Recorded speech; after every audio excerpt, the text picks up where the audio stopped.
Thank you, Mr. Ali Muchumo.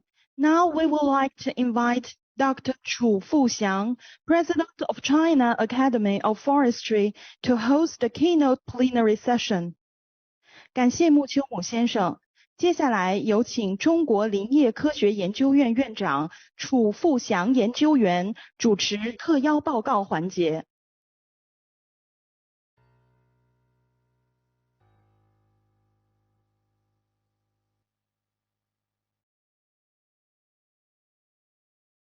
尊敬的 Honorable Professor 江泽惠 Academician 尹卫伦 Distinguished Diplomatic Envoys, Distinguished guests and representatives, online and offline, ladies and gentlemen. Hello, everyone. I'm very pleased to moderate this session of keynote speeches. We have the honor to have 4 keynote speakers with us. First, I would like to introduce the first one, Professor Jiang Zehui, co-chair of INBAR Board of Trustees and the chief scientist at International Center for Bamboo and Rattan and a fellow of International Academy of Wood Sciences. During her decades-long career in forest utilization, forestry engineering, and wood bamboo science in China, Professor Jiang Zehui has been a lecturer, researcher, and manager of scientific R&D projects since the 10th five-year plan period. She has chaired and participated in many major research projects, including national strategic study projects and scientific and technological projects, proposed programs sponsored by China National Natural Science Fund and international project financed by Global Environment Facility and International Tropical Timber Organization and the Common Fund for Commodities, and produced abundant results and major breakthroughs. The title of her speech is Implementing Global Development Initiative and Promoting the Action of Substituting Bamboo for Plastics. Now let's welcome her to the podium with our warm applause.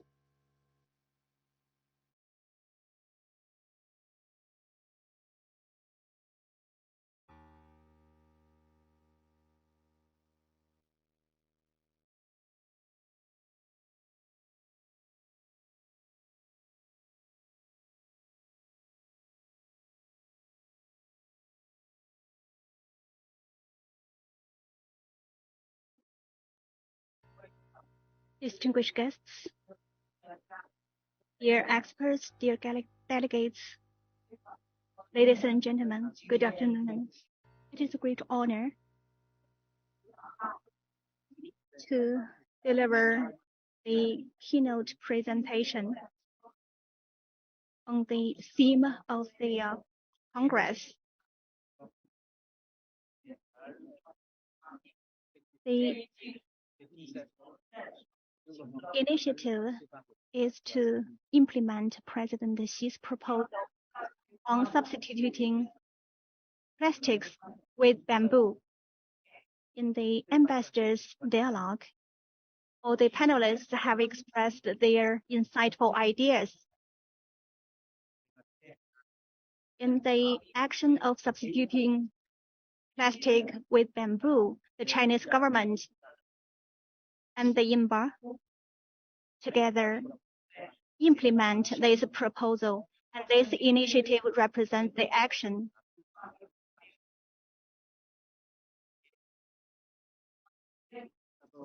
In the keynote plenary session, I would like to provide some ideas in promoting the bamboo as a substitute for plastic initiative. In the dialogue, I have heard the actions made by the Latin America and Africa, which corresponds to the proposal by President Xi Jinping. But how we could implement the action and how to develop the new products to substitute plastics from the technological perspective. As you have mentioned, plastics and its products, since its invention and extensive application,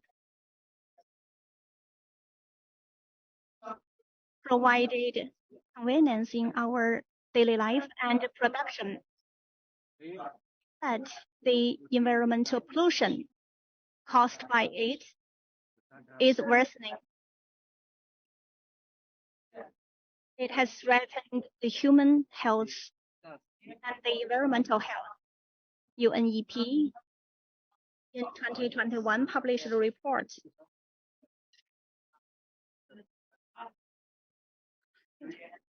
since 1950 to 2017. The whole world produced 9.2 billion tons of plastics, of which 7.1 billion became plastic waste. The recyclability, the rate is less than 10%. The plastics in the ocean accounts for 85% of the total waste in ocean. The number is really terrible. So plastic wastes accounted for such a large proportion among all the wastes in ocean. Different governments published plastic bans and restrictions. The European Union in 2008, October, approved a ban on one of plastic products.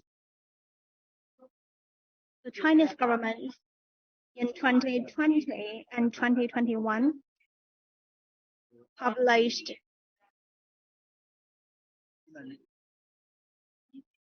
an opinions on further reducing plastic wastes and 14 5-year plan, action plan for plastic governance. We want to gradually restrain and ban the production, distribution, and consumption of plastic products. Currently, more than 140 countries published plastic bans and policies. The international community called for plastic ban and restriction. INBAR actively echoed these appeals by launching the initiative. We continuously promote the initiative. The Chinese government fully recognized this initiative. In this June 24th, on the top level world dialogue, we listed this proposal, and also in the ministerial workforce meeting, Mr. Wang Yi, foreign minister, expressed their intention to develop the bamboo as a substitute for plastic initiative together with INBAR. The Chinese government and INBAR jointly launched the initiative just now. This is a concrete action to protect the whole world's ecosystem and reduce plastic pollution. It is an important step to promote the harmony between man and nature. It is a strategic action. It demonstrates the Chinese commitment and responsibility and the concrete action in implementing the SDG targets. It will positively influence the green revolution. Next, I would like to introduce my ideas from two perspectives. First, the feasibility of substituting plastic with bamboo. To identify the substitutes or the alternative is to develop the science and technology. The degradable biomaterials can be used as substitutes for plastics. Bamboo has the advantage endowed by the nature. It provides the nature-based solution for substituting plastic with degradable material. We have heard from the presidents of different countries. Bamboo is a renewable biomaterial. It grows fast. Once planted, it can be used forever.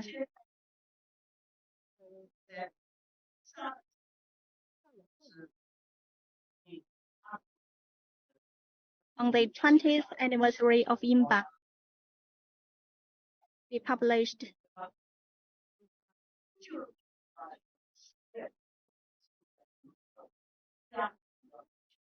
a report to make an inventory of the bamboo species.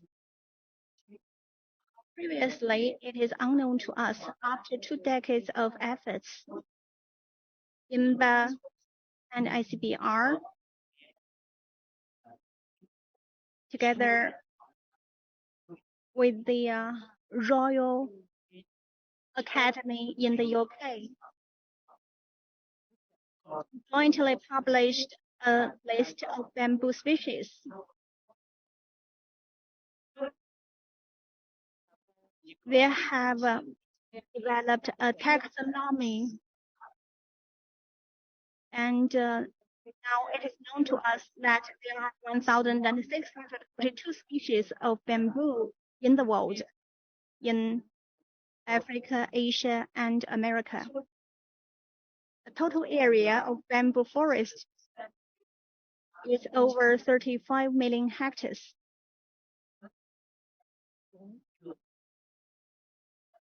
China has 857 species, accounting for about half of the bamboo species. They cover 7.01 million hectares, which produce 150 million tons of forest of bamboo products. All this laid the solid foundation for bamboo to replace plastics. Secondly,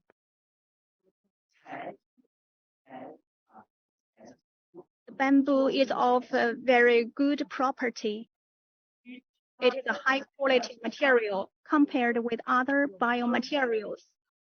Bamboo is high in density, strong in toughness, and stable in dimension. Its fiber is long, resistant, and tensile. This good quality of bamboo makes it a good alternative for plastic. Thirdly, it is feasible to replace plastic in terms of technology. For years, China and INBAR, together with CAF, the research institutions and universities, have developed the bamboo-focused research team. The bamboo timber application involve the architecture, water conservancy, industry, and transportation sectors. More than 10,000 types of bamboo products in over categories are being produced in China.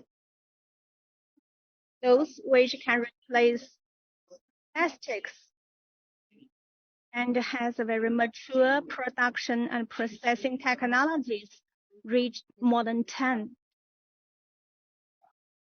I have visited two enterprises. One is based in Zhizhou, Anhui Province. There I witnessed their product lines producing bamboo straw.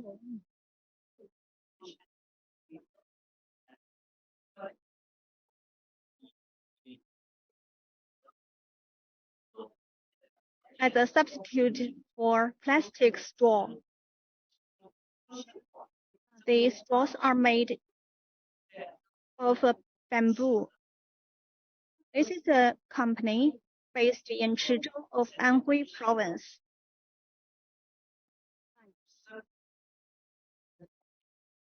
They have very advanced equipment and very well management product lines. We visited there in 2010 or 2009. Last year,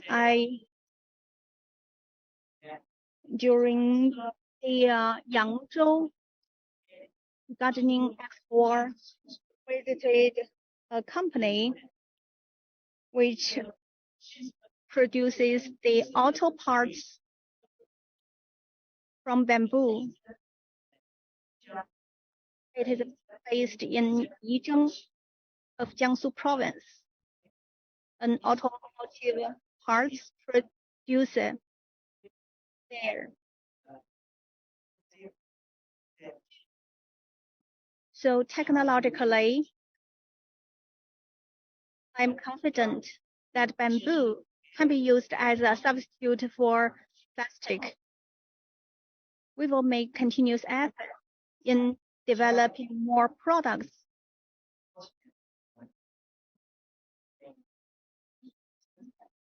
So on the previous basis of production and processing, I would like to introduce more in this topic.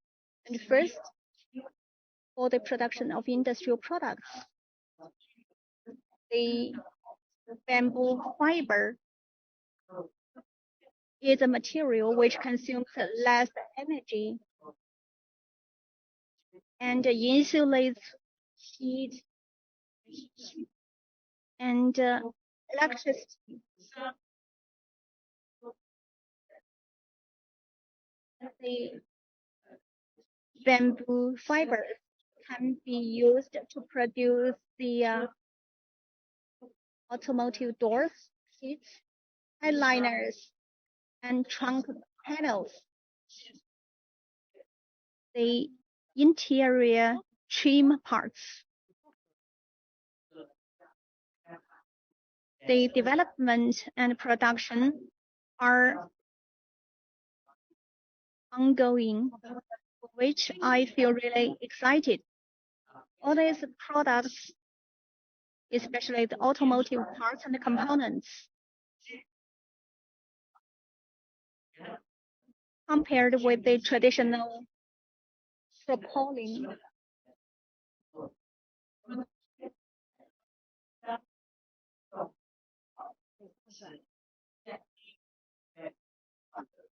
consume less energy, about 50 to 80% less, and the CO2 emission is significantly reduced by 21.5%. Compared with the traditional interior parts, bamboo-made products are 17.86% lighter in weight.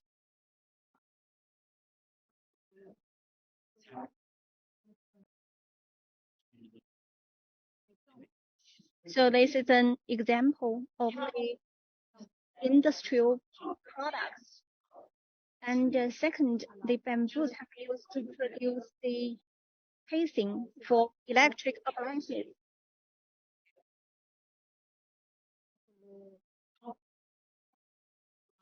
By making breakthroughs in terms of stability, we improved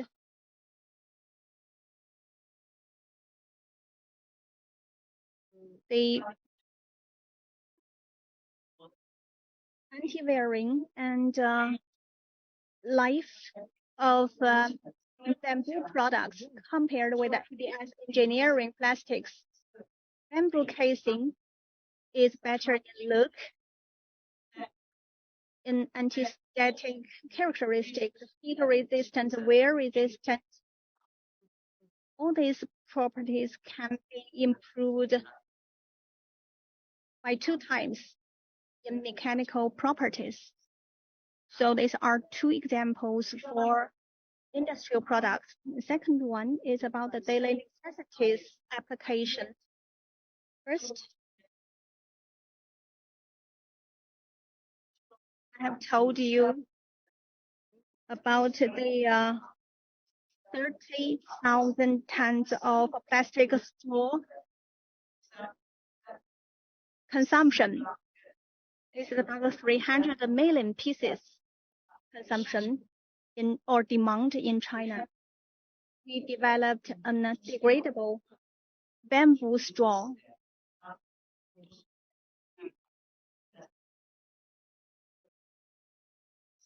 The company is based in Chizhou of Anhui province, which is not the most developed area in China. It developed and produced the bamboo straws, which is welcomed by the market. And the Longji Science and Technology Group has developed the winding bamboo straw. It makes technical breakthroughs in the production. The diameter of it is less than 2 millimeters. Straws for food use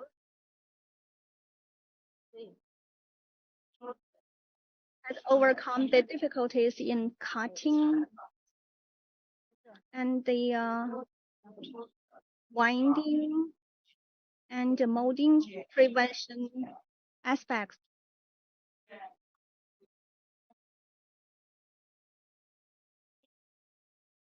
So actually, the rebounding and difficulty in shaping or molding are addressed. 8 millimeters thin bamboo can be produced. ICBR worked with the company in Chizhou, kind of whole bamboo straw. The annual production is 150 million pieces. So this is the first application in daily necessities. And second example is the bamboo fiber mailbox. In 2020, total 450 million mailboxes were consumed in China. ICBR and the Luzhu company in Gansu developed together the one of a container for mills and bamboo plates, cups, knives, and forks. All these tablewares, spoon, etc. So they dispose all these disposable bamboo products. The steam explosion together with the polishing technology, are adopted in the production of the Korean products. Currently, the annual production of knife and fork is 100,000. And the bamboo box environmental impact factor is only 25% of the plastic products, and the CO2 emission is only 18% of the plastic boxes and products. So this is an example of the bamboo application in food industry. And the third example is from the engineering application. Bamboo filler is a core part and component used in the cooling tower of the thermal power plant. And the bamboo panels are piled up in a staggered way. And also we made some technical breakthroughs in the development.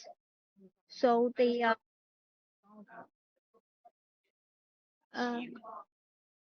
heat exchange has been greatly improved.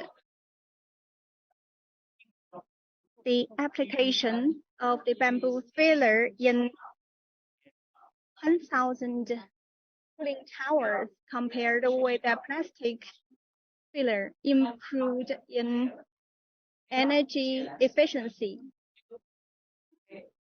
and CO2 emission, as well as the service life. Secondly, the bamboo welding composite pipe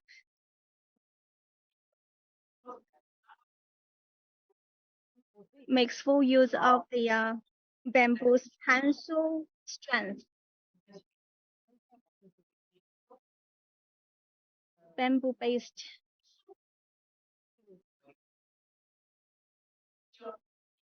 products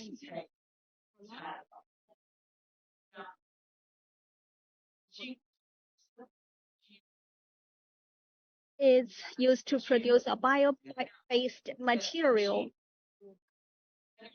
It is a renewable material, lightweight and high intensity material. The processing is low carbon, green, and sustainable. It is renewable and degradable. Compared with plastics, each ton of bamboo welding composite pipe is made of 2 tons of bamboo timbers.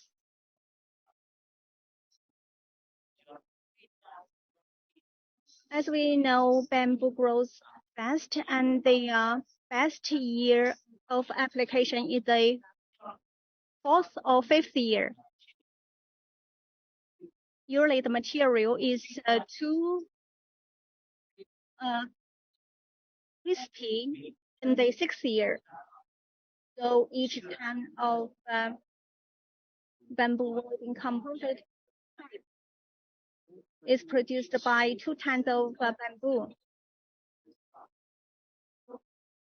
So during its life cycle, it can save 15 times more carbon. That is to say, 1.88 tons of carbon sequestration each year. So the applications for industrial products, food industry, and engineering are the 3 major fields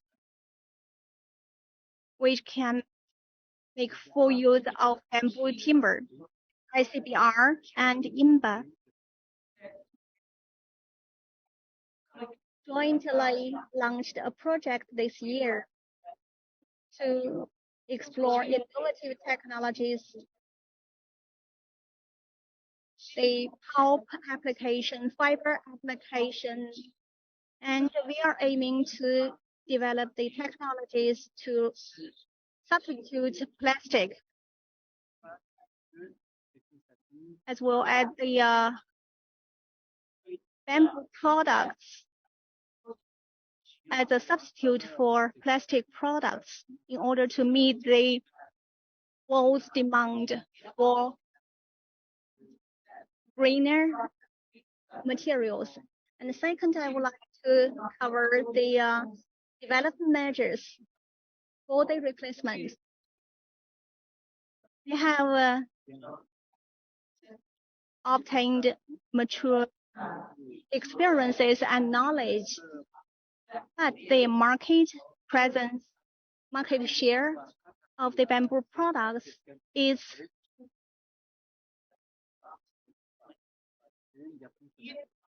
not as large as we have expected due to the following reasons. First, the public doesn't understand the threats posed by plastics, and the consumption behavior is not fundamentally changed. Second, the bamboo products are high in cost, so it can hardly replace plastic products completely. And some panelists in the ambassador's dialogue also mentioned the high cost of bamboo products. But as technology develops, we could make innovations to address the high cost issue of bamboo products. And we need to identify the alternatives to plastic.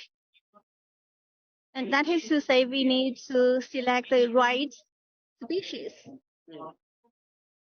to substitute plastic. We have 875 species in China.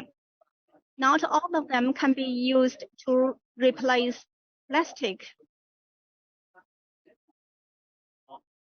Mossel bamboo, the most typical species in the Yangtze River or the southern part of China, needs more development, and we need to find the right species to replace plastics.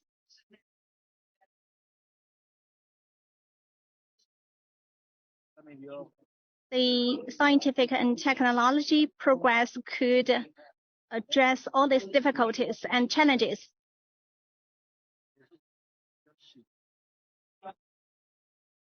I major in wood science and technology.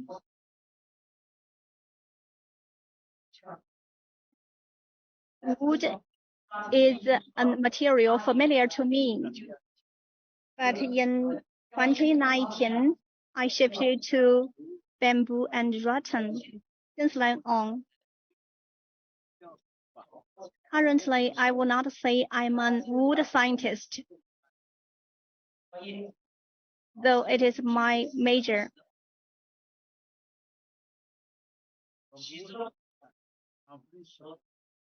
Wood and bamboo timber can be made into composite materials. It is promoted by MIT, the Chinese government, UNEP, and the China Fund for Nature Sciences.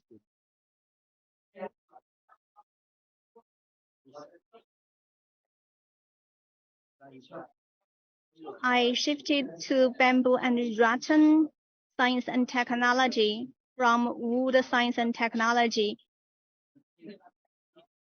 I have been involving in this field for 25 years.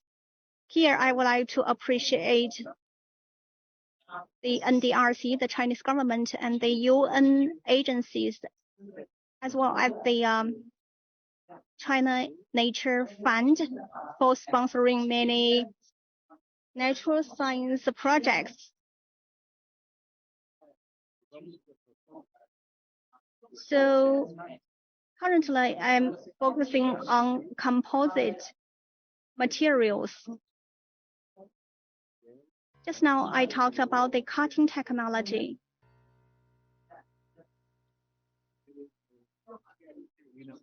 This is a technological breakthrough.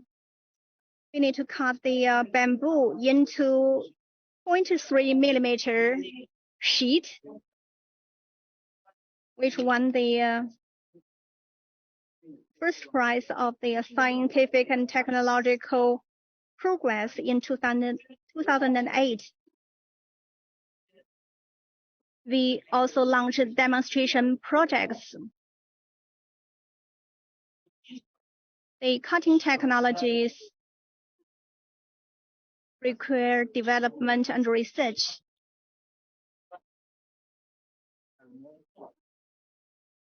But fortunately, we addressed the difficulty eventually.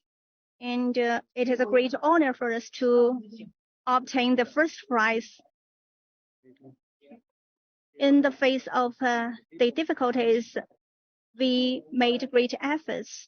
But in the future, we will continue our efforts in making breakthroughs. For the next step,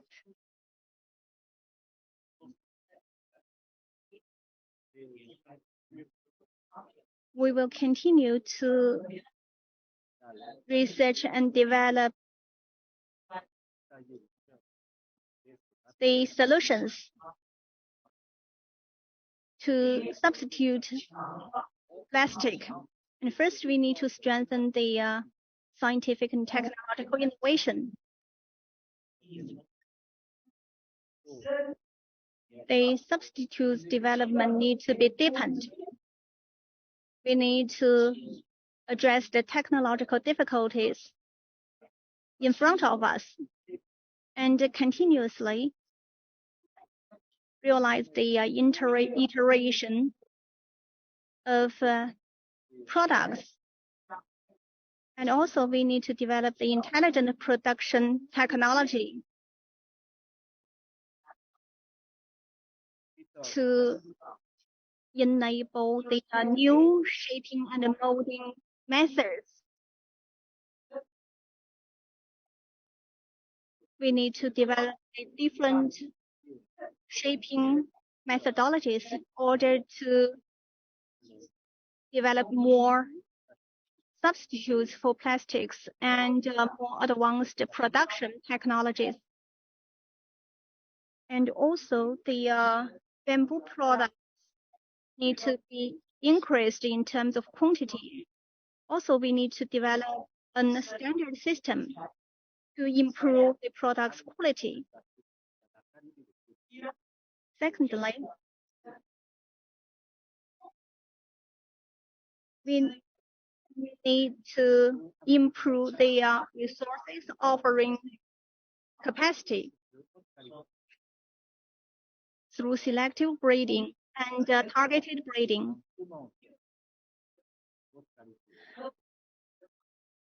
By selective breeding, mutation breeding, molecule breeding, and genetic addition, we could develop new varieties suitable for industrial production. We need to develop the bamboo forest targeted technology to realize precision control management and the whole nutritional growth life cycle. We need to upgrade the processing and process and harvest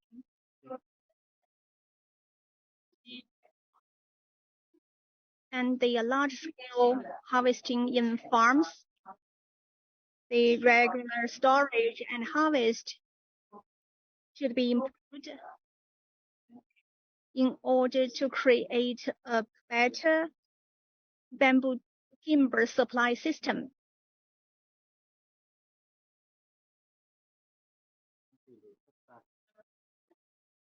Secondly, we need to develop the innovative products by policies. Bamboo as a substitute for plastic has become an international strategy, because just now the ambassadors representing the Asia, Africa, and Latin America rich in bamboo resources have initiated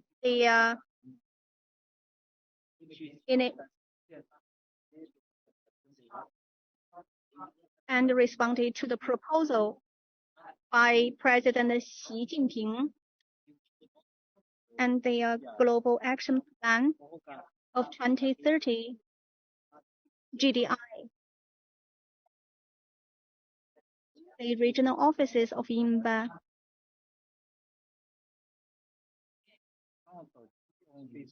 and the host countries of them have accumulated rich experiences. Our member states and regional offices will take the lead to implement the initiative. So on the country level, we will finish the top-level design and integrate them into the national development strategy. We will provide greater support by policy, develop the action plan, identify the key areas and products, launch demonstration projects, and support the research and development of equipment and facilities, providing incentive policies. In terms of taxation, we encourage the research institutions, universities, and industry to work together and to promote the marketing, production, and end use of bamboo timber. Thirdly, we need to strengthen the publicity and guidance. On one hand, we need to raise the awareness of the whole society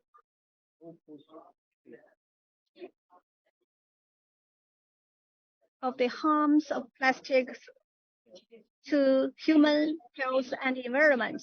We need to raise their awareness of green consumption so that they could reduce the plastic consumption by a large extent. Secondly, we need to publicize the good property and quality of bamboo timber and its products. We should encourage the whole society to increase the use of bamboo products, navigate the public consumption concept so that they could know the quality and good properties of bamboo materials in contrast of the plastic products.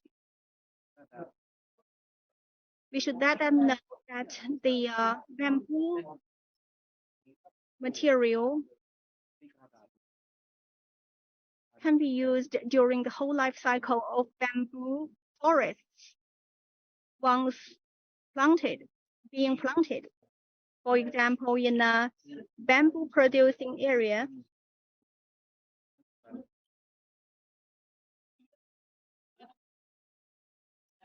some species once planted by one time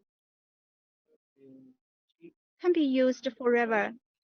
You don't need to plant them again in the second year, and the bamboo shoots would sprout automatically. It doesn't need repeated fostering and cultivation. So this is the very typical quality of bamboo. We need to protect the ecosystem and build a clean and beautiful world, for which we need to make our contributions.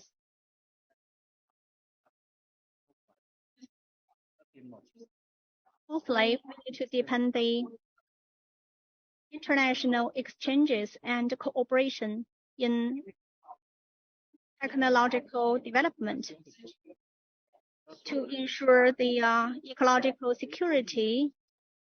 It is our common responsibility.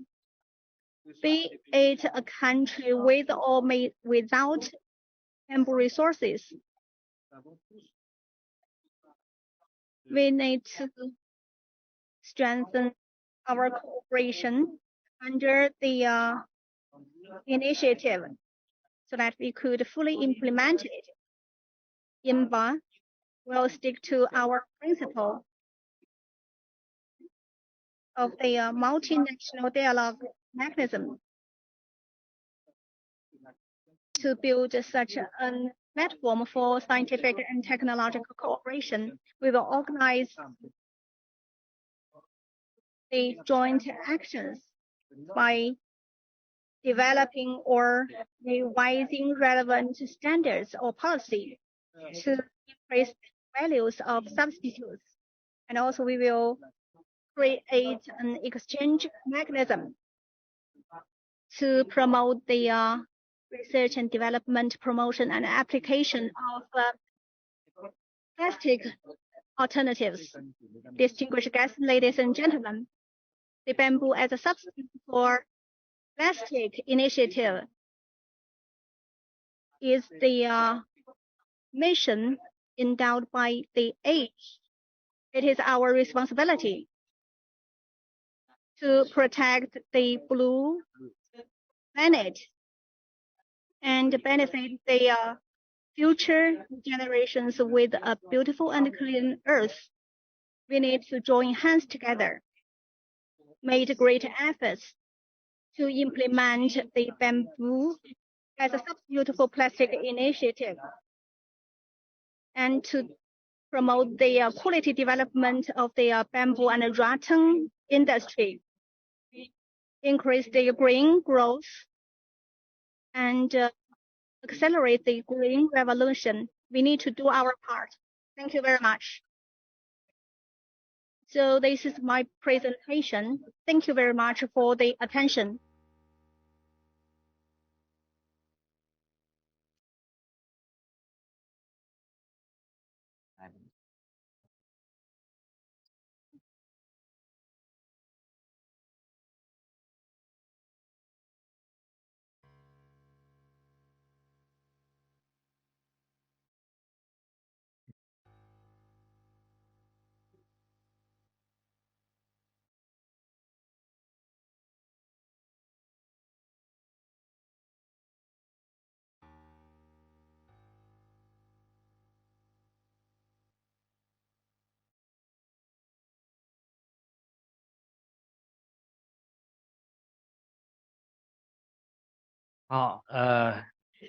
Thank you, Professor Jiang, for such a wonderful speech.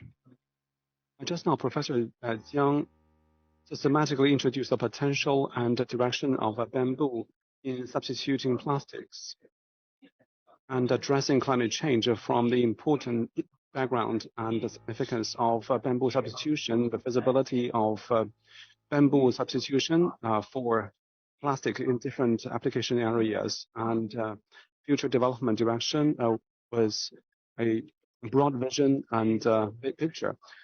She also pointed out that our important development ideas and directions for technological innovation, policy support, publicity and guidance, and international exchanges and cooperation, etc., to implement the global development initiative and advance the action plan to substitute plastics for bamboo. Now I would like to invite Mr. Christopher Baxter, Senior Forestry Officer at FAO, to deliver his keynote speech online. He is currently coordinating the forest and landscape restoration mechanism in FAO, which provides the technical assistance and support implementation of restoration projects in more than 20 countries. His topic is global overview of the ecosystem restoration opportunities and challenges under the United Nations decade 2021 to 2030. Now you have the floor, Mr. Bessassier.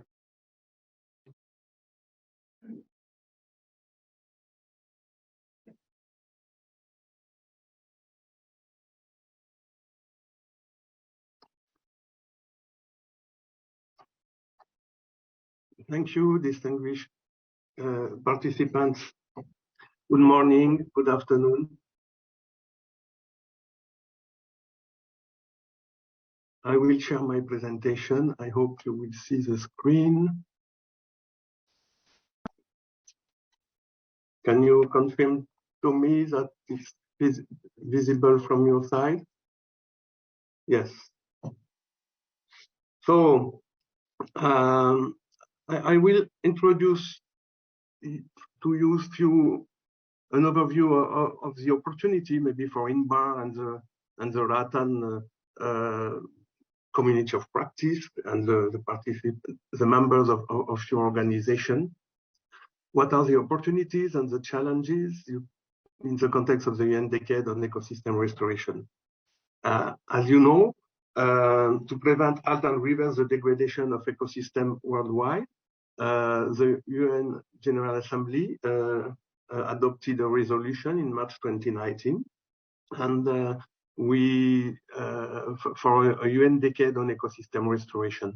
This UN Decade on Ecosystem Restoration developed a strategy of the identity in September 2020, and the two lead agencies are FAO and UN Environment. There is a very good website to have more information on this decade. And what I would like to do now is to give you some information on this decade and how maybe INBAR and its regional offices and members can connect their initiative to this decade.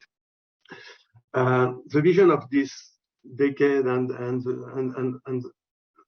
what we have in the strategy is that we want to have a world where, for the health and the well-being of all life on Earth, and that for future generations, the relationship between humans and nature has been restored, where the area of healthy ecosystem is increasing, and where ecosystem loss, fragmentation, and degradation has been ending. There is several barriers to achieve this UN Decade vision. First, sometimes we have a lack of political will. We have a lack of legislative and policy environments. We need more scientific research. We need more technical capacity. We need more finance, and we need more public awareness. It's why, to address those barriers, we developed in the context of the decade an action plan to implement the strategy of the UN Decade. This action plan was released in August 2022. And this action plan is proposing several challenges, and all partners, members of the UN Decades are welcome to join the initiative and to support the implementation of this action plan. I am sure that there is interesting windows for INBAR and the Rattan network in this context. How this UN Decade is organized? There is a strategy group within FAO and UNEP. We have 5 task forces. I am the lead of the task force on good practices, good restoration practices. We have an advisory board, and we have a partner group. And again, I don't know if INBAR is already an official partner of the UN Decade, but it could be an opportunity for INBAR to join this UN Decade partner group to be more active and inform regularly on what is happening in the context of the decade. In the context of this UN Decade and before, in the context of the Paris Agreement and the Rio Convention and the Bonn Challenge, several countries have already pledged a huge number of hectares, 1 billion hectares by 2030, an area larger than China, in their commitment to the Bonn Challenge or the Rio Convention. The issue is that we don't know a lot on the quality of the restoration and the progress toward those goals. the restoration success story and lessons learned are not shared widely, and we should do more on the knowledge sharing information. So we don't have enough activity on the ground. It is why we have launched in 2022 a call for World Restoration Flagship. Again, I'm sure that in the INBAR network, there is interesting restoration activities, ecosystem restoration efforts based on bamboo or rattan plantation that could be submitted in the annual call for World Restoration Flagship. So we will plan another call in 2023. We are in the phase of the selection of the flagship for 2022, and we will present the flagship during the CBD COP in Montreal. And there is one flagship from China in the list. What is a flagship? It's a promising example of large-scale or long-term ecosystem restoration that are well aligned with the 10 restoration principles of the UN Decade we have published last year. And a flagship is supposed to inspire others and to undertake and accelerate restoration at a significant scale. So again, I'm sure that in the INBAR network, you have good restoration, ecosystem restoration activities that could be highlighted in the context of this decade. How the selection will be done for the flagship, and we use the criteria, the following criteria for the selection of the flagships. First, we need to have an official country domain and endorsement. The flagships, World Restoration Flagship, needs to be aligned with the UN Decade principles we published last year. I will come back on this list of principles later in a future slide, but we need to, a flagship need to be measurable and with documented results. We need to have a demonstration value, lessons learned potential, global or regional relevance, and we need to have a significant size or a scaling potential.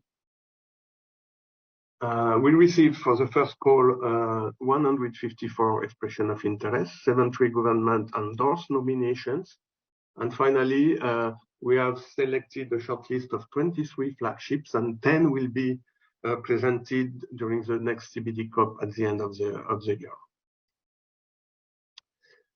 In the context of the UN Decade on Ecosystem Restoration, we have also established a multi-partner trust fund in 2021, called by FAO and UNEP.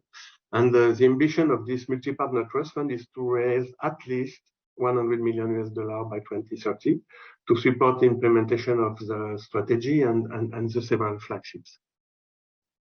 The multi-partner trust fund is built around three main outcomes. A global movement on the outcome one is focused on a global movement on ecosystem restoration is established. So with more communication activities, awareness raising on ecosystem restoration at global level. We have an outcome two focused on how to catalyze investment resulting in restoration action on the ground and implementation within the flagship initiatives. And we have an outcome three on monitoring and reporting, because it's important to be able to demonstrate the impact of ecosystem restoration to the decision makers, to the donors, to the politician, and of course, including socioeconomic elements of the monitoring. I mentioned that we have currently 5 task forces established to support the implementation of the decade. One is on best practices led by FAO, and I am one of the colleagues of this task force. There is one on monitoring led by FAO as well. There is a science task force led by IUCN, a finance task force led by the World Bank, and a youth task force self-organized through the UN Major Group for Children and Youth. I will just now focus on what is ongoing in the task force on best practices, because I think that for INBAR and Rattan networks, it's probably the task force with a high potential for collaboration. This task force on best practices is a collaborative effort on knowledge dissemination and capacity development. To date, we have 273 members with more than 118 organizations, national, global, regional organizations. And we are working now on the development after the publication of a capacity need assessment. We are working now on the development of a knowledge and learning action plan. We are drafting terms of reference for a few knowledge flagship products that will be developed during the decade, and we have an output focused on the dissemination of good practices. What we have already done is the publication of the capacity need assessment in 2021. The survey was available in 6 languages, including Chinese.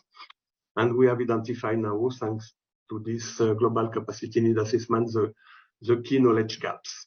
We published last year as well 10 principles applicable across all sectors, biome, and region to guide the restoration practitioner to the implementation of restoration. The translation is already available in Spanish, and now we published the Chinese, Arabic, and French one last week or 10 days ago. So it's now available as well in Chinese. Finally, we prepared a framework for dissemination of good practices. So we have a template available on the website of the Framework for Ecosystem Restoration Monitoring platform. It's available from the UN Decade website as well. And all partners of the decade interested to submit their success stories, good practices on ecosystem restoration. And I'm sure in the INBAR network, you have a lot of good practices to share with us. Are welcome to share their practices. I will come back now on the 10 principles. What is a good ecosystem restoration? What is a vision for a good ecosystem restoration? The 10 principles are talking about how they are contributing to the global level. So global contribution of the ecosystem restoration initiative. A good ecosystem restoration should contribute to the Sustainable Development Goal. A good restoration initiative is supposed to engage local stakeholders and including indigenous people and youth in the development of the restoration initiative. Under ecosystem restoration, there are many types of activities. So it's a continuum, ecosystem restoration, with many types of activities. So we need to consider this continuum. A good restoration initiative is supposed to benefit both to nature and people. So we need to generate economic returns. And in the context of INBAR, again, I know that what you are doing and restoration using bamboo, we have a project in Cameroon, for example, in the context of a restoration initiative funded by Jeff. The benefits for people and the economic benefits are important in the context of this initiative. We need to address the causes of degradation. We need to integrate knowledge. We need to have goals measurables. We need to adapt what we are doing to the local and landscape or seascapes context. We need to be able to monitor properly our ecosystem restoration activities, and we need to integrate restoration in the policy. So policy integration is key to upscale the ecosystem restoration efforts at global level. We have a document for those 10 principles. It's available on the website of the UN Decade. There is longer title for each principle, and each principle are described with more detailed activities. Building on those principles and the capacity, knowledge, and learning action plan, we prepared for the UN Decade for Ecosystem Restoration. We are now trying to develop first this capacity, knowledge, and learning action plan for the UN Decade. It is based on the capacity gap assessments published last year. We have identified key gaps, and now we have identified 7 knowledge flagship products that should be developed in the context of the UN decade to fill the capacity gap. We have the ambition to launch this document during the COP15 in December 2022 in Montreal. Based on the 10 principles, we are developing now standards of practice for ecosystem restoration to provide guidance on the application of those 10 principles to restoration practitioners. Based on this, we have conducted a global consultation through the UN Decade website, and again, we will launch those standards of practice at the CBD COP in December 2022 during the Restoration Day. Finally, we have launched in late September on the UN Decade website the framework for dissemination of good practices. We want to document systematically good practices from restoration initiative. I'm sure that in the context of INBAR and the Rattan network, you have already a lot of good practices in terms of restoration at landscape level based on bamboo and rattan management, sustainable management. So I would like to encourage you to submit your good practices in the context of the UN Decade. Thank you for your attention. The task forces are open, so it's not a group of people that are working together. It's a huge open group of people. So if some of you have interest to join the task forces, particularly the task force on best practices or the monitoring task force on this decade, you are much welcome to join. All ideas are welcome, and to have the community of practice in charge of bamboo and rattan on board of this UN Decade could be very useful for us. Thank you for your attention. 好，感谢拜场谢先生的精彩报告啊。那么报告也系统梳理。Thank you very much, Mr. Crost, for the wonderful report. In the presentation, he systematically reviews the current and the future development of the ecosystem restoration and the FAO's efforts and achievements under the framework of the UN Decade on ecosystem restoration. And the next speaker is Professor Yin Weilun, the academician of Chinese Academy of Engineering, the former president of Beijing Forestry University. Professor Yin is a famous forest scientist, biologist, forestry educator, and agriculture forestry strategic scientist in China. And he has been involved in this field for many years. His report today is sustainability and circularity of engineered bamboo for carbon neutrality. Professor Yin, the floor is yours.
Thank you, President Zhu.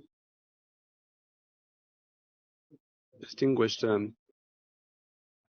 Commission Jiang Zehui, co-chair of the Board of Trustees of INBAR, distinguished guests. It is my delight to attend the celebration of the 25th anniversary of INBAR. Over the past 25 years, for mankind's sustainable development, and the growth of the bamboo industry.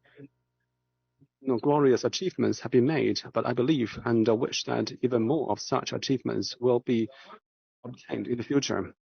My topic is carbon neutrality and the green high-quality development of China's bamboo resources. I'm going to cover 4 aspects. First, China's forests and bamboo resources make important contributions to addressing climate change. Climate change is undeniable as a fact. The global average land and sea surface temperature has risen by 0.85 degrees Celsius. That has attracted a lot of attention as an ecological issue. The CO2 emission has also caused people's high level of attention. Recently, the U.S.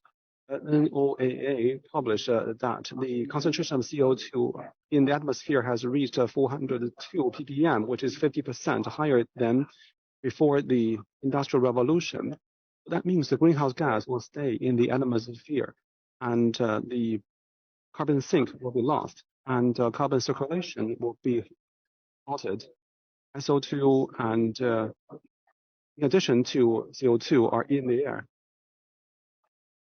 With more products and better living standards, all these industrial civilization and emission are necessary. However, the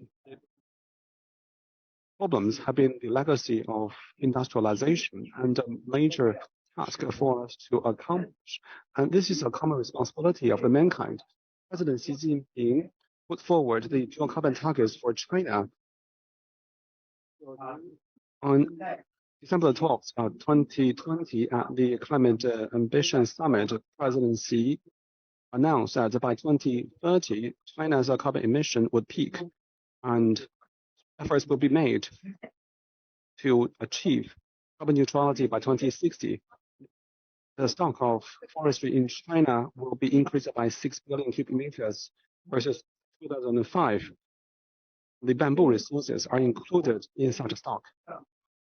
That means for the global efforts to address climate change, and in terms of achieving carbon peaking neutrality, President Xi has represented China and the commitment to the world from the perspective of a major country. The whole country has been making active efforts to make that happen. Over the past 17 years, from 2000 to 2017, according to NASA, China accounts for 1/4 of the world's new green areas, ranking the first in the world in terms of contribution. That means China's afforestation and the development of bamboo and rattan industry have made a market improvement and a contribution to the world. We recently concluded the 20th National Congress of the Communist Party of China.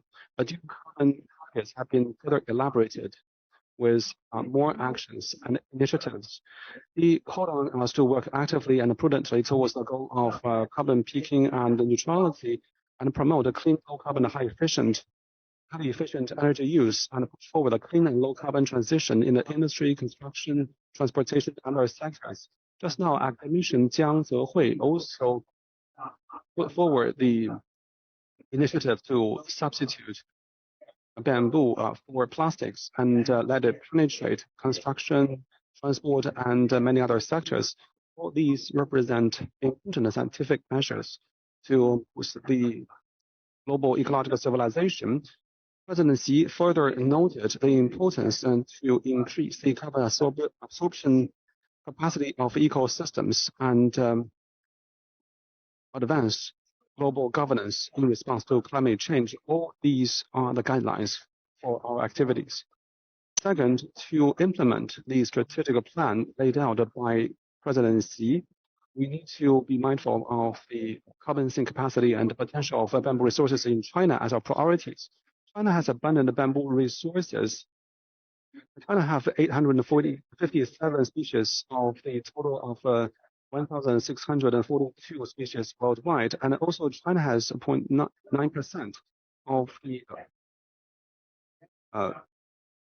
Also the bamboo area accounts for 0.9% of the global forest area, and the area of bamboo forest in China has gradually increased from 3.04 million hectares in the 70s to 6.4 million hectares in 2014. So that has doubled in recent decades. The forestry and bamboo resources are playing increasingly important roles in China, and the development in this regard has been also recognized worldwide as a major achievement.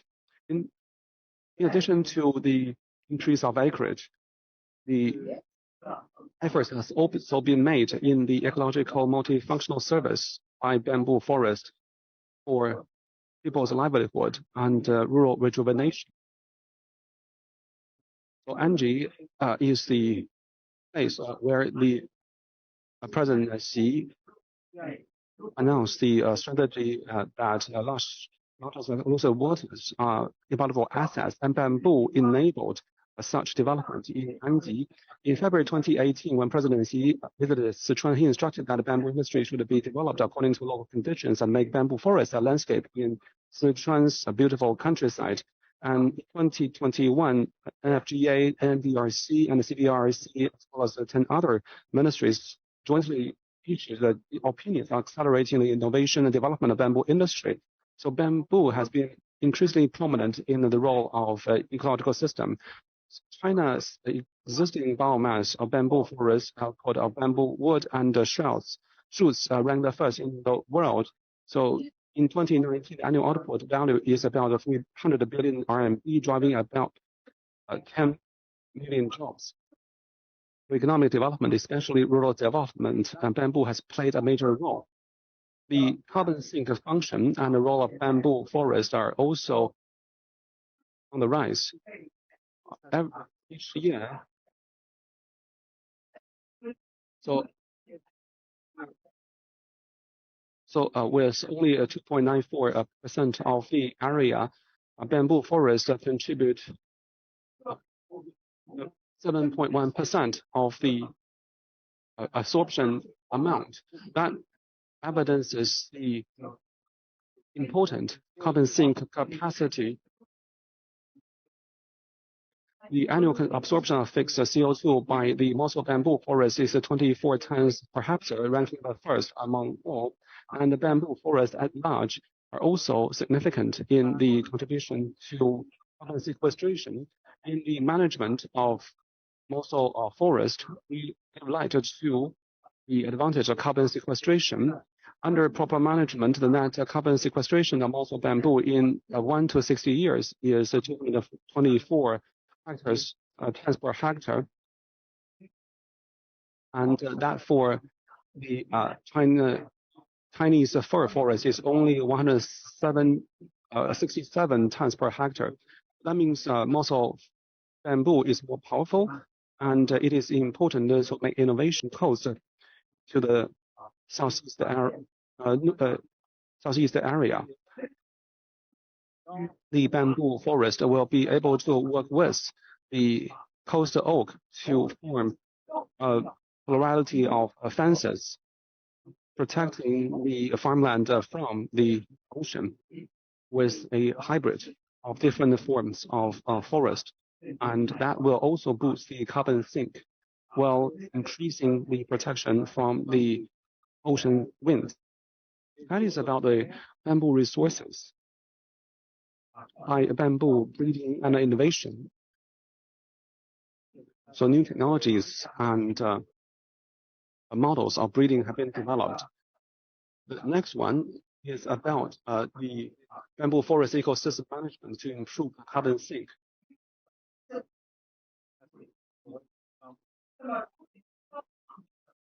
By breeding the species with high resistance to undue conditions, we have enabled the bamboo to be mixed with trees so that the comprehensive benefits or productivity can be up by 21 to 55%. With better protection along the coast, it is possible to improve the technology for the carbon sink, there can be better spacing and the layout and better utilization of the spatial structure. And better structure can be made with the trees. And also for the emission control and carbon stabilization technologies, we have developed the technologies such as the control of bamboo amount, reasonable retention of degrees, optimization of spatial structure, and the gain is 6 tons of CO2 per hectare on an annual basis. So there are 3 key technologies for the breeding and 4 key technologies on carbon sequestration. The carbon sink capacity will be able to benefit them and enjoy a major expansion.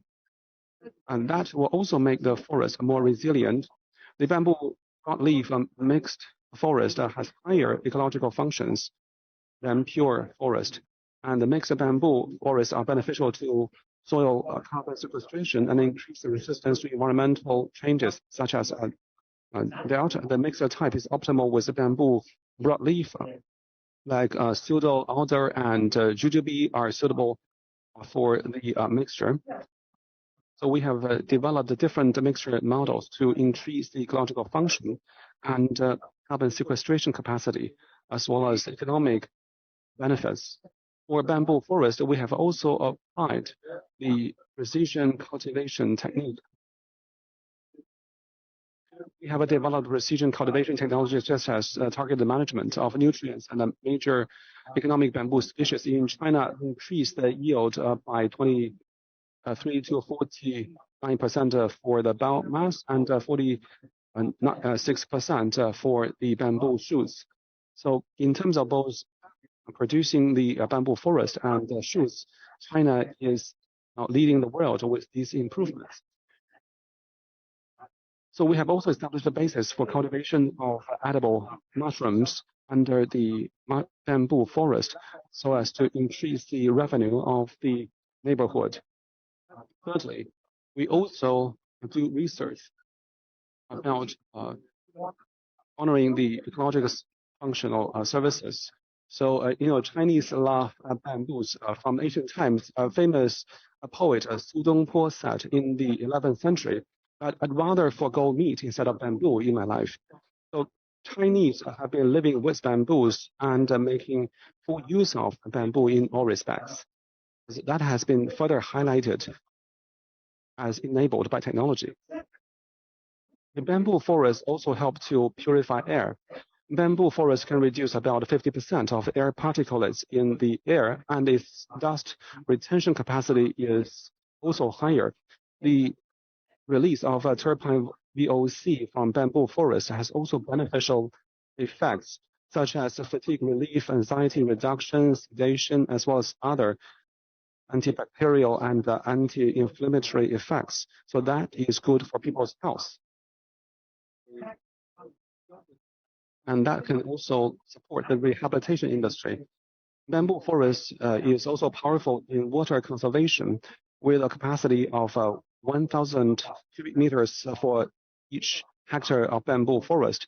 Soil preservation can be also enabled so as to provide protection to farmland. That is also a key ecological function. As I said, in addition to the terpene VOC and antibacterial performance, as well as the climate regulation, the bamboos can also regulate microclimate and reduce the temperature and increase the humidity. So that increases human comfort and boosts the rehabilitation and the leisure industry.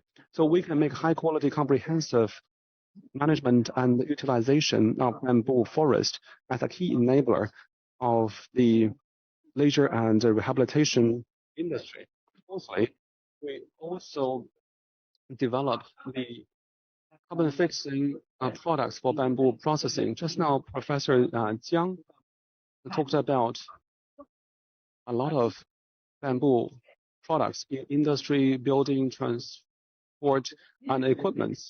So these products, once utilized, can store carbon in the long run. So we believe that both wood and bamboo and rattan processing themselves represent the expansion and extension of a carbon sink. So efficient use of bamboo forests and products is our strategy. Through the low carbon efficient transformation of bamboo production and processing equipment and the R&D of new bamboo products with efficient clean storage and multi-industry cooperative digitalization and intelligence for management, we will expand the carbon pool of bamboo products, promote the coordinated and high-quality development of local bamboo forest resources, as well as the coordinated growth of primary, secondary, and tertiary industry, and promote common prosperity and rural rejuvenation. In terms of processing bamboo products, we can actually preserve for a long term the carbon sequestrated in bamboo and bring in place a good carbon sink. But also we can actually develop a co-development model of primary, secondary, and tertiary industries. By the end of 2020, the total output of bamboo industry amounted to 320 billion RMB. There are more than 10,000 bamboo processing plants employing more than 10 million people. They can also provide about 2.5% of the bamboo materials, and they also represent a big pool of products. In 2018, a total of 18.7 million tons of carbon have been transferred to the bamboo plates and products. So once wood and bamboo products are used, the carbon will stay there. So this is a very efficient and important way to utilize the resources on a sustainable basis. And this is also a key measure to enable the ecological function of bamboo. In terms of bamboo forest, we are now developing more solutions, and we are also improving the processing techniques. So drying, cutting, thermal treatment, and polishing can be all done by more energy efficient equipment. So across the industrial chain, the processes and techniques can be innovated, and the enterprises will perform better in terms of energy efficiency and carbon footprint. Bamboo materials replace energy-intensive steel, concrete, masonry, plastics, and other materials. In this regard, academician Jiang Zehui also gave us a lot of examples. I will just browse through these images quickly as evidences corroborating the sound initiative of substituting bamboo for plastics. So these are like the urban pipes wound in pipes in bamboos. Therefore, China has taken the lead in promulgating carbon accounting standards, like the technical regulation for carbon accounting of bamboo products, technical regulation for carbon accounting of bamboo forest. They all support the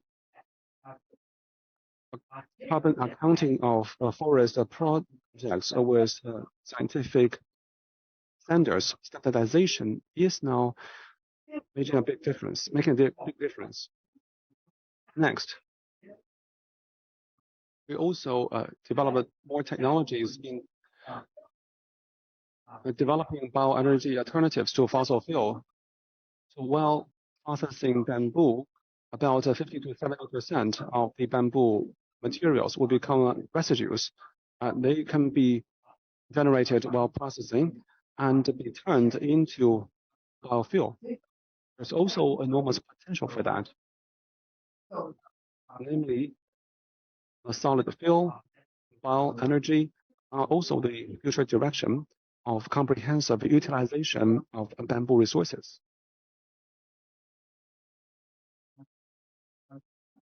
The bamboo structure constantly is used to produce bamboo charcoal plastics from bamboo processing residues, which can be used for carbon reduction and sequestration in place of energy-intensive materials such as metal and concrete, flooring of high-speed rail carriages, or like the plates of or cladding for buildings.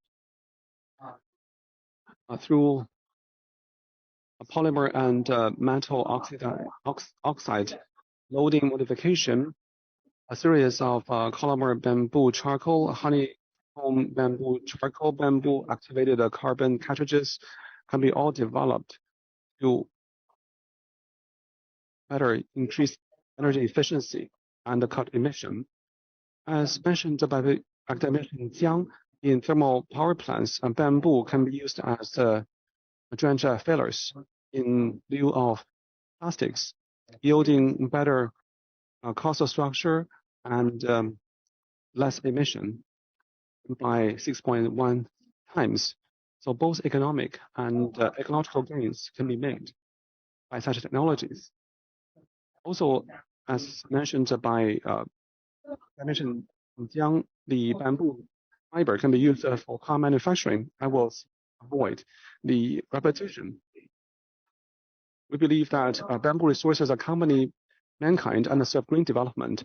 Bamboo has great potential for carbon sequestration. The use of bamboo materials allows for the transfer of bamboo pools to be stored in bamboo products.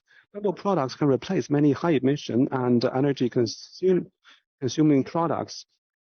So we need to develop energy saving and emission reduction technologies for bamboo processing and create a greener development model for bamboo industry with Chinese characteristics. ICBR plays an important role in supporting the development of human resources in science and technology.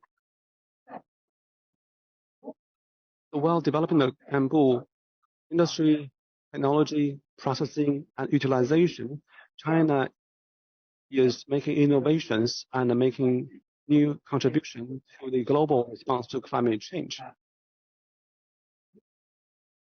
Academician Jiang called us to substitute bamboo for plastics, and all these will help with that a great deal. I would like to acknowledge Professor Zhou Guomo from Zhejiang Agriculture and Forestry University and Professor Luan Junwei from International Center for Bamboo Rattan, and for their collaborative support. Thank you all.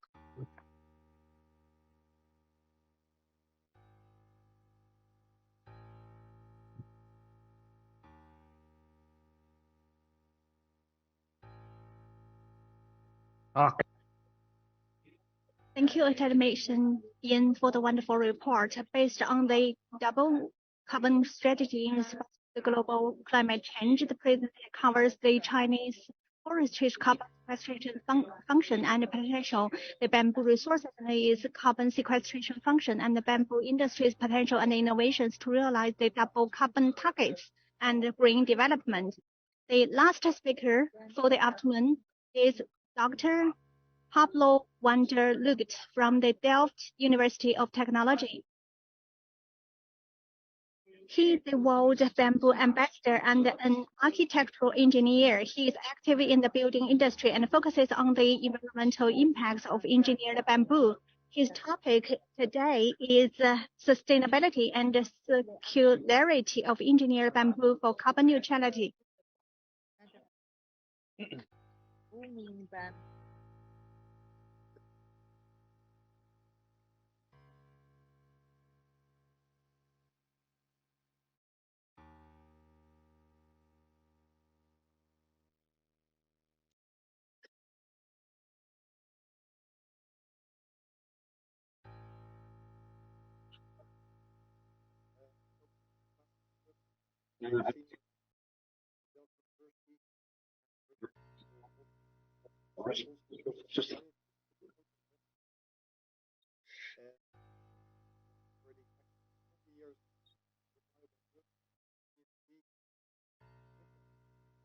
engineered bamboo in the Netherlands and written several books on this topic, including Booming Bamboo, of which INBAR has a special version, and lately also Tomorrow's Timber, which I believe is I think timber and bamboo can work together very well for carbon neutral building. In my presentation, I dive a little bit deeper into the carbon footprint of engineered bamboo products. But first, let me focus why this is important, because we have two major environmental problems where bamboo can play an important role. And apologies for my voice. It's a little bit, I have a little bit of sore throat, so I hope you can follow me well. So there are two main extension problems, and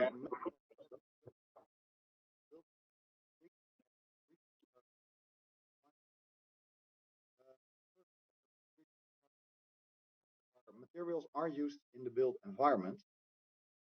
And if we look at the reserves of especially metals, but also sand for concrete and oil-based products such as PFC, within a century, the reserves will run out. Also, tropical hardwood is becoming increasingly scarce. So we need to use renewable materials from sustainably managed forest. Obviously, wood from sustainably managed forest is a nice contender, only it has very long rotation cycles. So this makes bamboo so incredibly interesting because it's ready for harvesting after around 4 years. And if we look at afforestation and deforestation,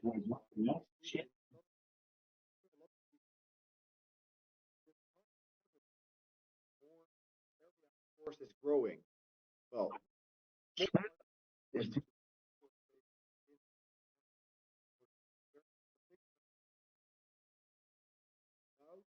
especially in the period 2004 to 2011, there has been a huge reforestation with bamboo, over 5%. So this is very important. Grassland and then reforest with bamboo to capture carbon and obviously to develop a bamboo industry. And well, you all know, maybe even better than me, that of course there are a lot of bamboo forests, and the bamboo sea, for example, the Moso bamboo species, which is obviously the main species used for industrial processing in China. So one, resource scarcity. Second, environmental problem. The built environment has a big impact on is climate change. Also here, almost half of our greenhouse gas emissions are related to the built environment.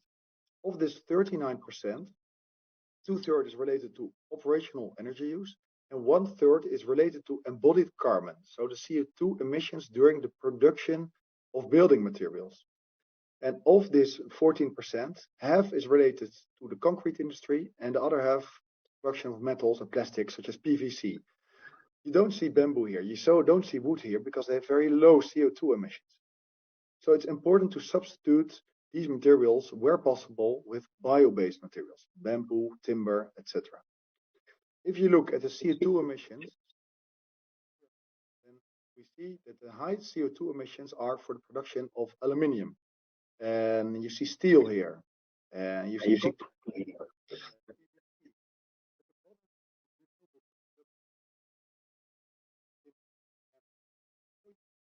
bamboo belong. And this way we can substitute concrete and steel buildings. This building may look like a concrete and steel building, but it's completely made out of cross-laminated timber, and it's in Amsterdam, the most sustainable hotel in Amsterdam. It's multi-story, 10 stories high. It's all finished with engineered bamboo. So these ceilings, walls, and floors are made out of engineered Moso products. So when plants grow, every plant, through photosynthesis, the CO2 is captured and used to produce cellulose in a material. The longer the material is used, the longer this biogenic carbon is locked in this building material. So this applies to timber, but it also applies to bamboo. And because bamboo grows quicker than timber, the carbon sequestration possibilities are higher, provided that the harvested bamboo is used to produce durable building products. Then if you look at especially the compressed bamboo, for example, this kind of materials, especially if you have the real compressed bamboo like this, then the carbon per cubic meters will be half of the dry weight. And for the condensed building materials, it is twice as high as typical timber. So this is interesting. Every cubic meter of bamboo that you use in a built environment can store up to 2 tons of CO2, almost 2 tons of CO2.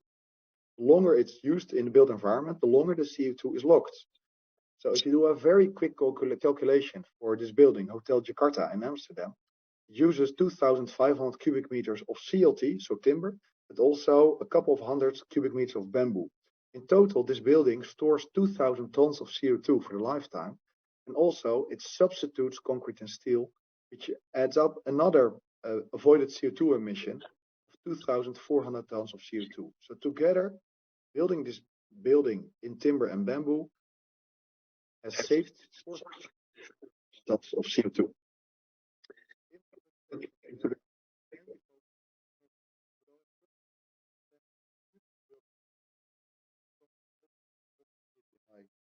Book Booming Bamboo. I'm going to focus on the part and on the left bottom, engineered building materials. And let me quickly take you through the production process.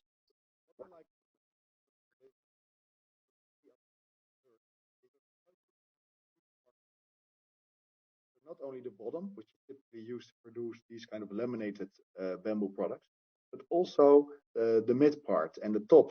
Everything is used for chopsticks, blinds, paper, textile. So this is the key solution to add value to the complete resource and make it as efficient use as possible. So for a building material such as this, so the laminated bamboo, I'm going to show you this first. You have the mature bamboo stem, about 4 years old. Then you harvest it. It's collected at these kind of collection centers, and then put into pieces of about 2.5 meters long. The thinner bamboo goes to other industries, but the thick bamboo with the thick layers goes to the building material.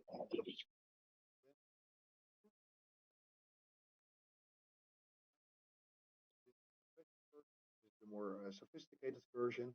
And when you look at the other side, how it comes out, it looks like this. And you have the strips. Strips, you want to take out the outer skin and inner skin, because in the end, you want to have a very straight bamboo strip, which will be your building block. So you put them in these kind of milling machines. It looks like this. You put them in, and at the other side, it comes out like this. You still have, as you can see. Then you have a dry, you have to do, of course, a color selection. Well, can be manually, better to do it automatically like this. Color selection, and you have the good quality controlled strips for your various products. Then you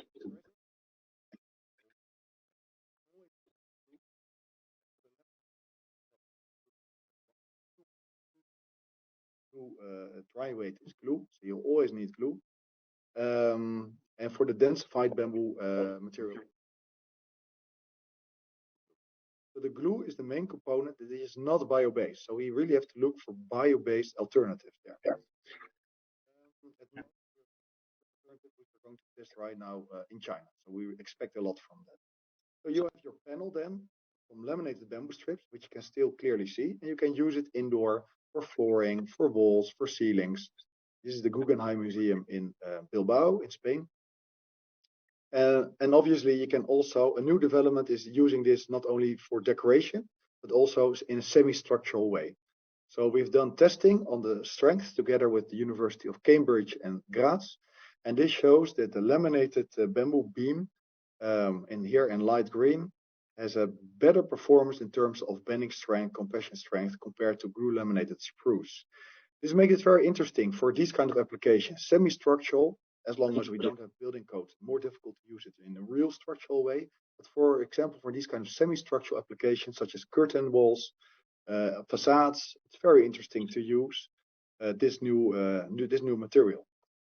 Then, if you want to use a bigger part of the bamboo resource, also the upper parts, the strips here are thinner. They're of a poor quality. So you have to do something with them. This is an example of the roughened bamboo strip. It's thinner, lower quality. So what you have to do with it, you have to make it extra rough, dry it, and then you put it in huge molds that you see here.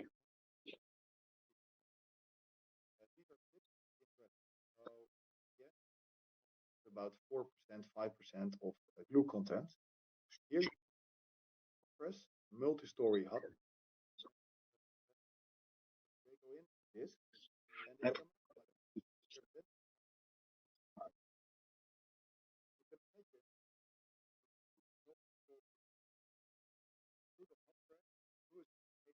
You get a very strong and heavy profiled board out of as a result. You can imagine this is super hard. So in applications where you need a high wear resistance, such as flooring in public spaces or in shopping malls where you have high heels and millions of people walking over, this is a super interesting material. The density is 1200 kilogram per cube. So it will sink in water. And it's harder than the hardest tropical hardwood species, as you can see here. So we call this high density bamboo. And applications are indeed typically where you want this high wear resistance.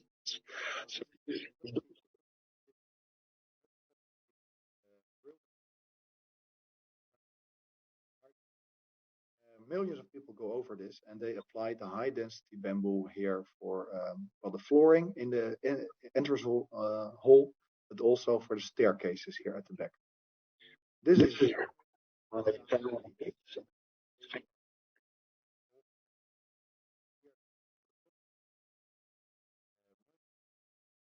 there they use the engineered densified bamboo for the look, but also for the high.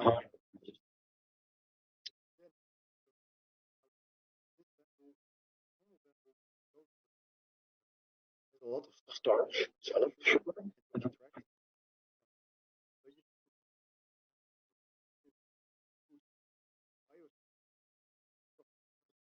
I don't really like that. I think you have to use a modification technology which only uses heat and which is non-toxic. So you have those bamboo strips, and you put them in these kind of autoclaves. Give it a thermal modification. This comes from the wood industry, so it's not new. We can do it with wood, with pine. It comes out, it becomes durable, rot resistant, and very stable. It doesn't shrink, swell anymore. But it becomes also very brittle. That's the downside of thermally modified wood. So we do the same with the bamboo. Bamboo comes out, it gets a dark color that comes through the thermal modification process. No chemicals are added, it's just adding heat, and for this, the chemical structure of the bamboo changes. It looks in the end like this, just a dark bamboo.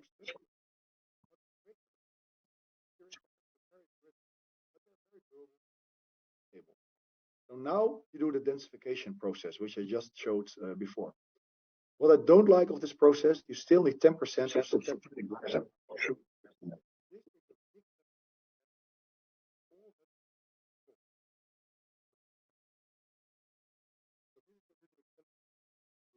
Take this step out and make the bio-based resin another synthetic resin anymore. Anyhow, then those strips which are put in a resin bath are located again in the same kind of molds.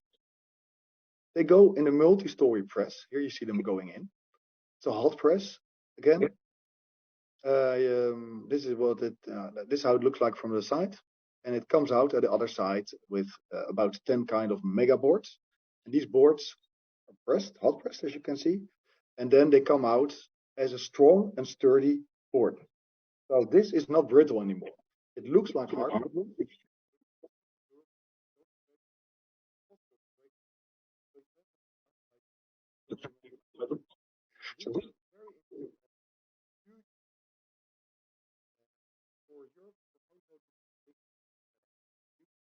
And cladding, because it also performs very well. It's very stable. That's why you can use the head side tongue and groove. You can click.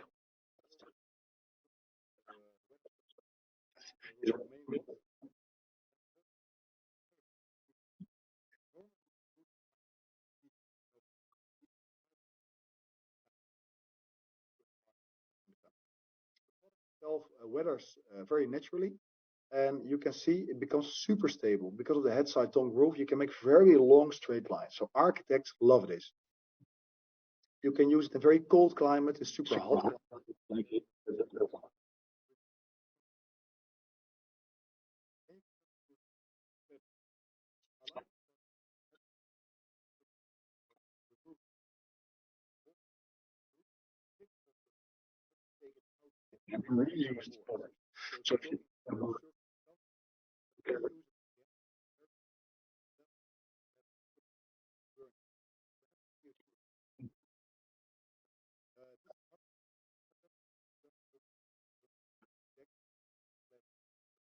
At the same time. So this is really nice, and architects love this, that you can have the same color at the bottom, but also at the walls, at the outside of a building.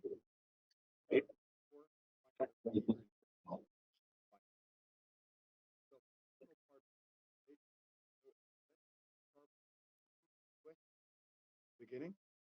And for this, you have to look at all the production steps to produce. So the production steps that I showed you, the glue, the energy use, the transport, everything has to be taken into account.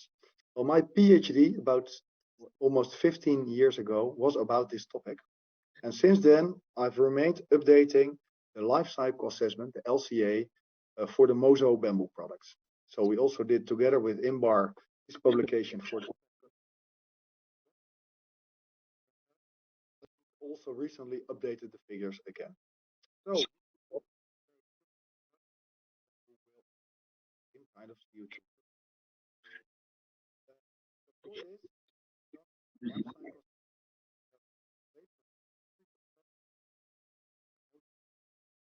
There you see all the assumptions used.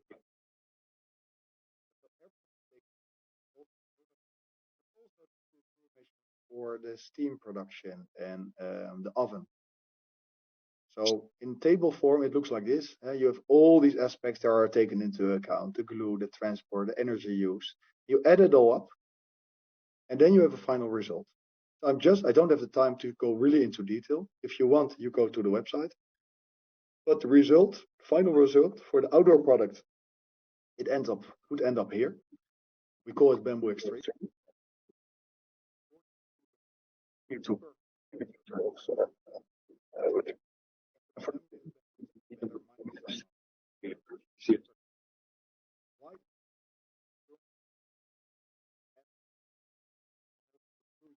That's CO2 emission. So if you imagine that the CO2 carbon stored during growth is taken into account, that's taken into account with all these products, then you still have a CO2 negative building. But if this product is going to be burned, CO2 emission will be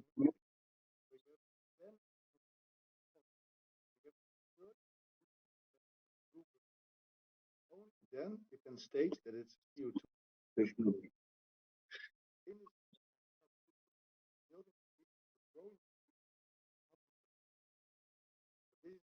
Benefit that should be mentioned compared to timber. So especially the biggest bamboo species.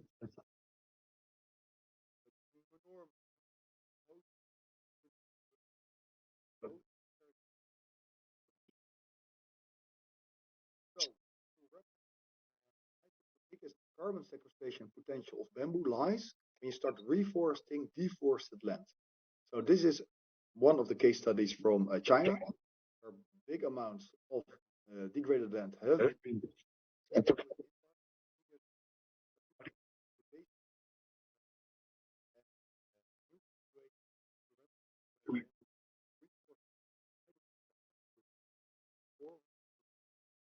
So if you then look quickly, see in the ecosystem itself.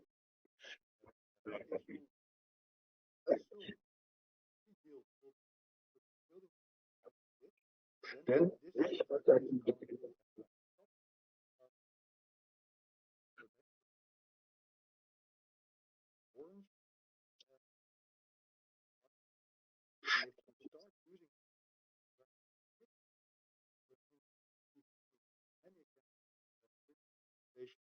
then you also have the substitution effect, the avoided CO2 emission. That's in gray. You add these up, you see the total CO2 benefited 400 tons of carbon. So this means times 3.67 carbon to CO2. This is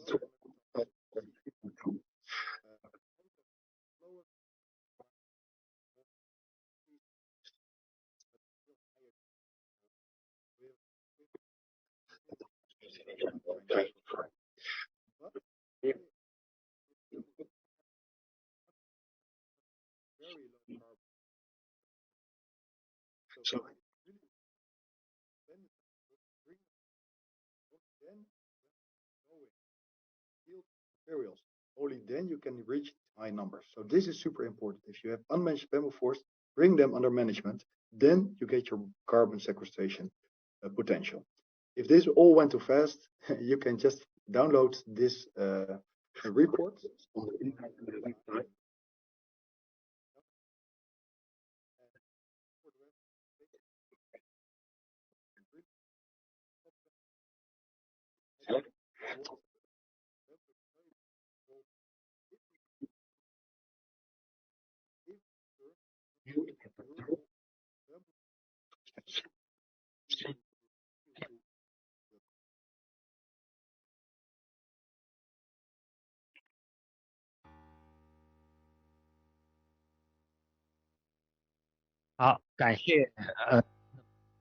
Thank you, Professor, for the excellent report. He introduced the application development of engineered bamboo from the perspectives of the whole life cycle, sustainability and the circularity of bamboo. So we have learned that bamboo products are key to carbon neutrality and sustainable development.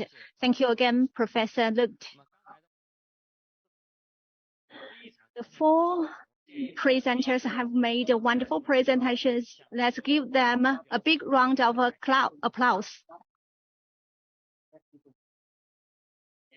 Meanwhile, my heartfelt thanks also go to the distinguished guests and delegates online and offline. The keynote plenary session is successfully closed. Thank you very much.